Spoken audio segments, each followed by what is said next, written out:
The movie opens with our protagonist, Matthew, who is on a plane that lands in France. On his way out of the airport, he calls his daughter Sarah and tells her that he'll be arriving home soon. After a short drive, he reaches his apartment where he receives a call from Sarah via the walkie-talkie. She asks him to come to her mom's place, an apartment located in a different building across the street. Matthew grabs a box and quickly heads to meet his daughter. He knocks on the door and his wife Anna opens it. However, she doesn't have much time to welcome him because she is currently in the middle of teaching an online class. Matthew then goes to his daughter's room where she is living inside a hermetically sealed capsule. Turns out the little girl has a mysterious allergy called autoimmune syndrome. Upon greeting her, Matthew gives her the box that contains some natural scents from Canada. She also finds a memory chip, which she quickly inserts in her virtual reality set. Sarah is awestruck to see a breathtaking view of beautiful Rocky Mountains and a lake as she has never stepped outside her capsule. I live in Canada and I've never seen that shit either. After Anna finishes her class, Matthew comes to talk to her. He excitedly tells her that he has discovered a new treatment for their daughter, so they must move to Canada. Anna is clearly skeptical because she hasn't heard anything of it from doctors, but Matthew asserts that it is just launched. However, she still refuses, saying they must gather more information about it before making their decision. This upsets Matthew, so he walks out and returns back to his apartment. Meanwhile, Sarah video calls her two best friends, Charlotte and Noe,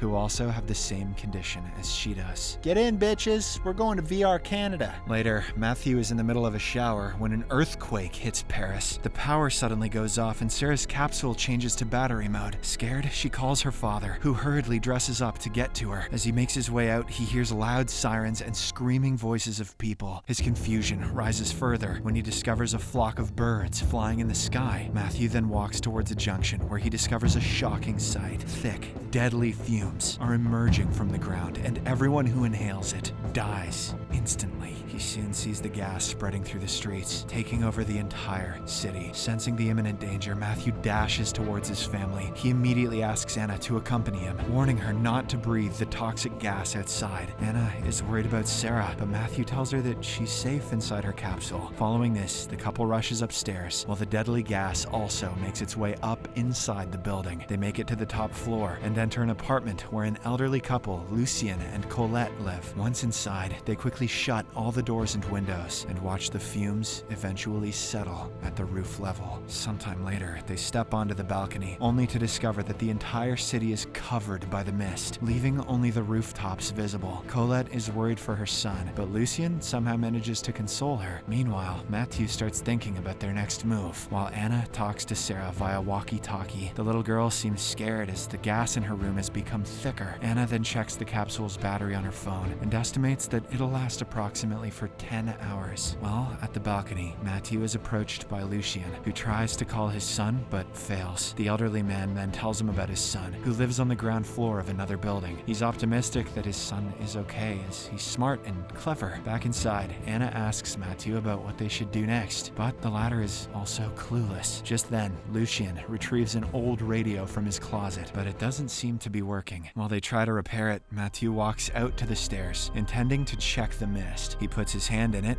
but nothing happens. This makes him realize that the gas inflicts harm only if one inhales it. That was risky and stupid. Following this, Matthew returns back to the apartment and decides to go check on Sarah. However, Anna forbids him, saying he won't be able to hold his breath for that long. Moments later, he suddenly remembers another elderly neighbor, Belkacem, who lives just a floor below and uses an oxygen tank. Matthew then makes a risky decision to hold his breath, head to the floor below, and find the tank. After Anna reluctantly agrees, he grabs a hammer and a flashlight from Lucien and climbs down through the window. He takes a deep breath before entering the mist. Upon reaching Belkacem's window, Matthew smashes it with a hammer and makes his way inside. As he starts searching for the oxygen tank, he comes across the dead body of Belkacem. However, he doesn't have time to react, and he was gonna kill him with the hammer even if he was alive. He needs that oxygen tank. So, he continues with the search. He eventually manages to locate the tank and puts on the mask to breathe. After this, he peeks out of the window to tell Anna that he has found the oxygen. He also informs her that he's going to check on Sarah now. Matthew puts the oxygen tank in a bag and slowly heads downstairs. He approaches his daughter and leaves her some food as well as a flashlight, asking her to use it optimally. He also changes her capsule's battery and leaves her after promising to return soon. Following this, Matthew heads outside to check the situation. Upon stepping outside, he is greeted by a grim sight. A number of dead bodies lying in the streets. Acting rationally, he hurriedly proceeds to gather some batteries from the vehicles. During this, he hears whistling sounds.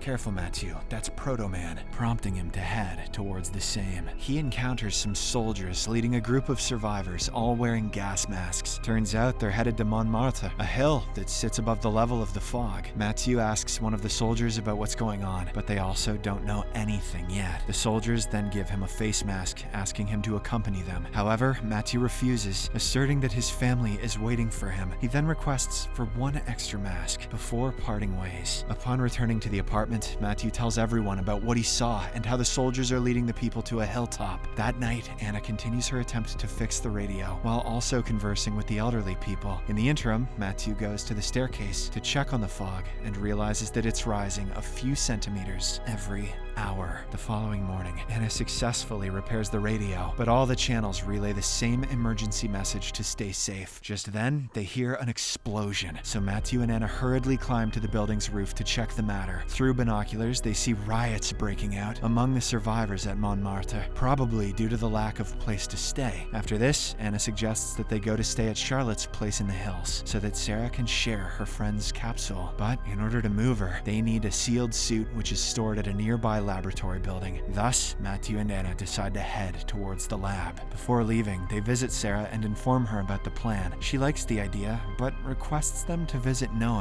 who stays alone at his apartment. Venturing outside, Matthew and Anna head straight to Noe's building, but before they can enter, a violent dog shows up and starts chasing them through the ruined streets. In this intense moment, they accidentally get separated, with Matthew tumbling into a river. The dog chases Anna into a bus, but its leash gets stuck on a suitcase, stopping it from moving further. Anna then uses this opportunity to escape through the window and heads on in search of her husband. Upon reaching the bridge, she calls his name, but receives no response. Meanwhile, Matthew manages to swim out from the other side of the river and starts looking for his wife. Left with no other option, Anna proceeds to the lab alone, but just before entering the building, Matthew comes running towards her. The two then enter the building and start searching for the suit they need. After inspecting several lab rooms, they ultimately find a suitcase with a sealed suit. On their way out, they pass by a room that suddenly explodes, throwing the couple against the wall. They somehow survive the incident, but Matthew's coat catches fire. No, not my good buffalo hide! That was French. Reacting swiftly, Anna grabs a fire extinguisher and puts out the fire, but this incident has damaged Matthew's oxygen pipe, rendering him unable to breathe. Seeing him struggle, Anna hurriedly shares her mask. While holding her breath, the two take turns to breathe and eventually manage to reach the top floor, where the environment is safe. Anna then checks on her husband and finds that he has a severe burn on his stomach. She hastily retrieves a first aid kit from a closet and applies it to his wound. As they prepare to leave, they realize that their oxygen tank doesn't have enough air for both of them to head back home. As a result, Matthew tells Anna to get going, assuring her that he'll find another way home. At first, she refuses to leave him behind, but he reminds her that their daughter needs the suit, eventually convincing her. The couple then share a passionate kiss before parting ways. While Anna heads back through the streets, Matthew makes his way via building roofs. Just as Anna reaches her building, her oxygen runs out. As a result, she must make it to the top floor without breathing. Despite this setback, she somehow manages to hold her breath long enough to make it above the fog. Once she enters Lucien's apartment, she opens the briefcase, and much to her dismay, the suit has been damaged due to the earlier explosion. On the other hand, Matthew comes across the roof of a parking lot with several bags of supplies. He also discovers the dead body of a police officer, who appears to have been murdered. Upon entering the building, he discovers more supplies, including an oxygen tank. He takes the tank and prepares to leave, but just then, he's intercepted by another police officer. This cop asks Matthew to put down the mask, but the latter stands still. The officer then brings out his gun, but before he can aim, Matthew puts on the mask and pushes him off the edge. They land on a car, resulting in the officer dropping his gun. He tries to get it back, but Matthew holds him back until the cop inhales the deadly gas. falls and dies. At the apartment, Anna is talking to her daughter when her phone beeps, alerting that Sarah's capsule is running out of battery. This freaks her out, so she decides to change the battery even if it doesn't have an oxygen tank. Anna takes a deep breath and rushes down to Sarah's capsule. She hurriedly changes the battery and heads back upwards. Shortly after, Matthew arrives at the building and hears Sarah trying to contact her mother via walkie-talkie. He then enters her room and the little girl confides how her mother came to change the battery without wearing a mask. Concerned, Matthew rushes to check on his wife, but he finds her lying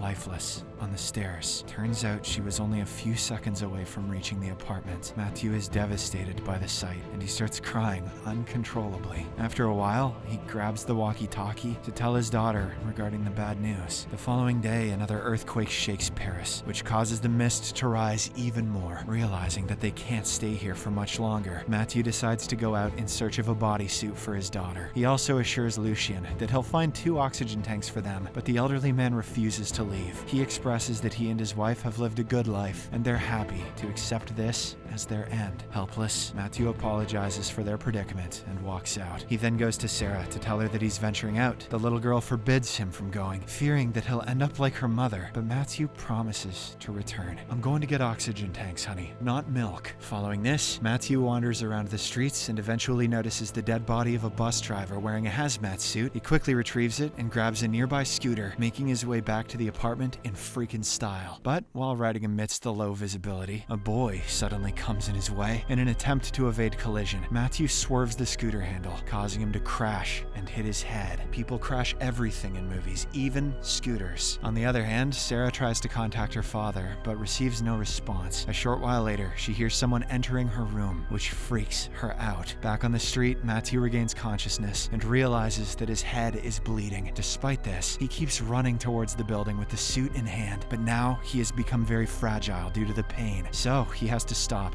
and rest. While he tries to get up again, he sees 2 shadows approaching from a distance. Much to his surprise, it's Sarah and Noe. Sarah then runs towards her father and embraces him for the first time in her life. She reveals that Noe came for her and that the deadly fumes don't harm them. Matthew doesn't understand how this is possible, but he is overjoyed to see his daughter, who is finally free from her capsule. In the final scene, we see Matthew, who wakes up inside Sarah's capsule. Turns out that their roles have reversed, and it's Sarah who now looks after her father. I can't believe I remembered that. Subscribe for more videos like this, turn on notifications, and leave a like to help the channel out. Thank you for watching.